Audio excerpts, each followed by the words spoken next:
Angine, j'ai vraiment envie de te passer un tout petit peu la parole si tu as envie de la prendre par rapport à ce que je viens de dire là. Et puis aussi, rebondir si tu as envie par rapport à certaines personnes qui ont confié avoir des challenges par rapport à l'autisme, des réalités de vie un peu comme ça. Je ne sais pas si tu as envie d'en parler, mais voilà, je te passe la parole au cas où. Oui, c'est des témoignages très très forts. Comme tu disais, j'aime bien ce mot que tu utilises, qui est le striptisme. Un striptease bienveillant. C'est vraiment ça, quoi. C'est de se mettre à nu. Et je pense que le plus difficile, c'est de se mettre à nu quand c'est personnel, quoi. C'est des histoires, des vécus personnels. Mais ce qui est merveilleux dans tout ça, c'est Dina qui disait que ça permet d'avoir… ça construit, ça nous construit, mais ça aussi, ça permet de pouvoir acquérir des clés pour aider l'autre. Et c'est vraiment ce que tu fais, Delali. Moi, voilà, ça fait longtemps qu'on se connaît. Bikeli, j'étais cliente et maintenant je travaille dans ton équipe. Voilà, tu donnes les clés pratiques. Ce n'est pas des théories que des théories, mais des clés issues de tes propres expériences. Et le témoignage de Lise m'a beaucoup touchée aussi. Moi, j'ai un enfant, mon fils aîné, qu'on a diagnostiqué autiste à 4 ans, où voilà, tout le condamnait à un échec scolaire, à ne jamais réussir dans la vie. Et on nous disait toujours, oh, vous savez, l'autisme, on n'en guérit jamais, hein, on ne guérit jamais de l'autisme. N'ayez pas de projet pour votre enfant, ne voyez pas au-delà de ce qu'il est aujourd'hui. Mais merci. Voilà, grâce à Bikeli, voilà, j'ai fait la rencontre de Bikeli à cette période-là, avec des clés pratiques et aussi de s'accrocher à ce mentor-là, à cet partenariat avec ce mentor-là qui donne la force, qui donne la puissance et qui donne aussi la capacité de pouvoir être capable d'aller au-delà ce que les circonstances, tourner la situation, c'est très, très important. Donc, l'environnement de mon fils a complètement changé. Je ne sais pas si vous m'entendez bien. Là, il met que ma connexion est encore instable. C'est bon? OK. Et aujourd'hui, mon fils on ne parle plus d'autisme.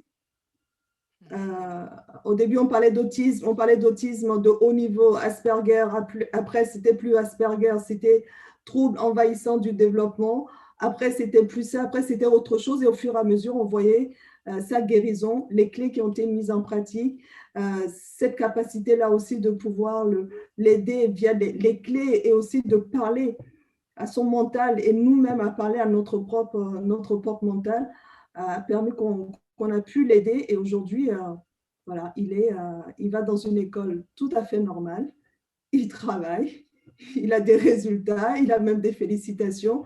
Et c'est juste waouh, quoi. C'est voilà, la fatalité n'existe pas. Tu le disais tout à l'heure, Delali, la fatalité n'existe pas. La fatalité, c'est la vision des autres par rapport à une situation. Mais après, qu'est-ce qu'on en fait de ce que les autres pensent de la situation? C'est aussi dans notre mental que ça se passe. Soit on subit les choses, ou soit on décide de ne plus subir. Et pourquoi avoir à choisir? Choisir soit d'avoir une vie épanouie et d'avoir un enfant qui est complètement broke, un enfant qui ne réussit pas, ou pourquoi choisir une vie épanouie et de ne pas avoir d'enfant? Non, on n'a pas à choisir. On est là pour réussir dans tous les domaines. On est sur cette terre pour accomplir quelque chose et pour réussir aussi quand on n'est pas voué à l'échec. Donc voilà, des témoins beaucoup édifiés. Merci pour ce cœur à cœur que vous nous avez partagé ce soir. Merci encore. Et vous êtes à la bonne place avec les optimistes de Bikeli, je suis tentée de dire.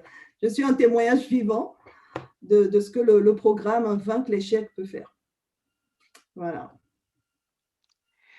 Alors, tu l'as pas dit, mais donc, il ne prend plus du tout de médicaments. Non plus du tout. Ouais, ça aussi, ça a été Depuis quelques quelque années chose, d'ailleurs ouais. déjà. depuis au moins… Oui, depuis Ça fait presque 5. 2014. Il ne prend plus du tout de Voilà. médicaments. Et on est en 2021, 2014, pratiquement 6 ans, plus de médicaments. Voilà. Et l'école où il allait ne le prenait qu'à condition qu'il soit sous médicament. Et le jour où on a voulu arrêter le médicament, ça a été toute une histoire. On nous mettait la pression, le chantage en disant si jamais il y a le moindre problème parce que vous avez arrêté les médicaments, votre enfant sera déscolarisé, on le sortira de l'école. Voilà, il a arrêté les médicaments, il était épanoui, socialement ouvert, et c'est là qu'il a commencé aussi à faire beaucoup de progrès, à s'ouvrir aux autres, et aujourd'hui, on ne parle même plus du tout d'autisme ni de troubles envahissants du développement, quoi. Donc, c'est juste waouh. Ah, waouh. Bon, les amis, ça fait plus de 2 heures qu'on est ensemble. Moi, je crois que je vais, on va se dire au 21 mars. Hein? Okay. On va se dire ça. On va continuer. Alors, donc là, on est un peu dans la dynamique des… Donc, c'était victoire sur la stérilité. Et donc, j'ai à cœur qu'on continue un peu avec maman et entrepreneur. On va continuer avec maman et entrepreneur. On va aborder donc ce cas-là de comment on fait pour concilier un peu l'inconciliable.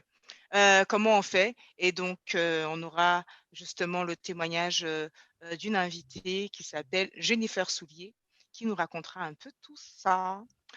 Alors, à très bientôt et puis au plaisir. Restez bien connectés et branchés sur la fréquence de votre activateur de bonne humeur. Je vous dis à tout bientôt, chers optimistes de Bikeli. Très belle semaine. Et si jamais il y a des pensées noires ou il y a quoi que ce soit qui assombrit le ciel, n'oubliez pas, revenez rapidement sur le lien de votre chaîne YouTube et de bikeli.com, www.bkeli.com. On redynamise tout ça, on repart avec un moral inébranlable.